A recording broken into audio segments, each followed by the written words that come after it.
नमस्कार दोस्तों। आज हम नगरपालिका एक्ट में अध्याय 2 की धारा 6 की बात करते हैं, जिसका नाम है नगरपालिका की संरचना। ये क्या है?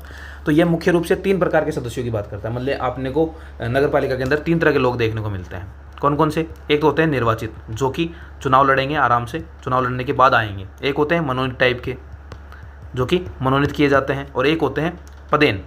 तो 3 तरह के अपने को सदस्य अपने वहाँ पे देखने को मिलते हैं। निर्वाचित कितने होते हैं? तो निर्वाचित की मिनिमम क्राइटेरिया 13, और इसको बढ़ा दिया गया है अभी के टाइम पे, ये 20 हो गए। यानी अपने निर्वाचित सदस्यों की संख्या 20 अपने पास होती है।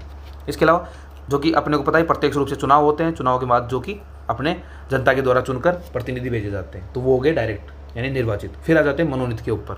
मनोनीत की बात करें तो मनोनीत सदस्यों की योग्यता है कि उनको नगरपालिका प्रशासन में अच्छा ज्ञान होगा, उन्हीं को मनोनीत किया जाता है। किसके द्वारा किया जाएगा? तो राज्य सरकार के द्वारा ये मनोनीत किए जाते हैं। ठीक है, ये हो गया। इसकी संख्या का निर्धारण किसके हिसाब से किया जाता है? तो नगरपालिका, नगर परिषद और नगर निगम के हिसाब से इनका डिसाइड किया जाता है कितनी संख्या होगी।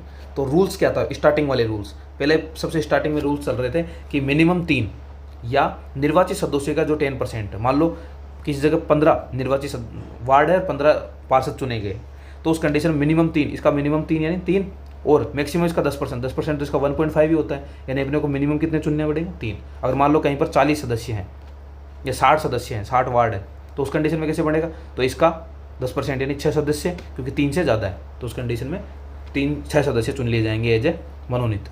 ठीक है, लेकिन 2021 में संशोधन किया गया। और हाँ, उसके बीच में इसके बाद एक नया कंडीशन आया था कि हम फिक्स कर दिया, नगर पालिका के अंदर 4, नगर परिषद के अंदर 5 और नगर निगम है वहाँ पर 6 कर दिया गया था। लेकिन 2021 में वापस हम संशोधन बिल लाते हैं और उसके माध्यम से 6, 8, 12 वाली कंडीशन ला देते हैं। यानी नगर पालिका के अंदर 6 मनोनीत होंगे और नगर परिषद के अंदर 8 और नगर निगम के अंदर 12 सदस्य मनोनीत किए जाएंगे। ठीक है, फिर एक कंडीशन और है इसके अंदर, क्या कि कुल मनोनीत सदस्यों में से कम एक सदस्य क्या होना जरूरी है? दिव्यांग होना जरूरी है। ये बहुत इंपॉर्टेंट है, हमें याद रखनी है कि एक सदस्य क्या होना चाहिए? दिव्यांग होना कंपलसरी मनोनीत सदस्यों में से।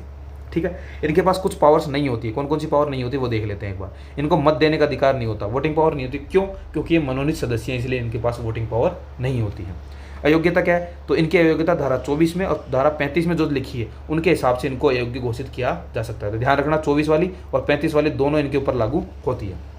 हटाने की बात करें तो राज्य सरकार मनोनीत सदस्यों को कभी भी हटा सकती है, क्योंकि उनको मनोनीत रूप से लगाया गया, राज्य सरकार के द्वारा लगाया गया है, इसलिए हटा कौन सकता है? राज्य सरकार, और कभी भी हटा सकती है। ठीक है, फिर आते हैं अपने पास पदेन सदस्य, जिन्हें इंग्लिश में कहते हैं एक्स ऑफिशियो मेंबर्स। ये क्या होते हैं?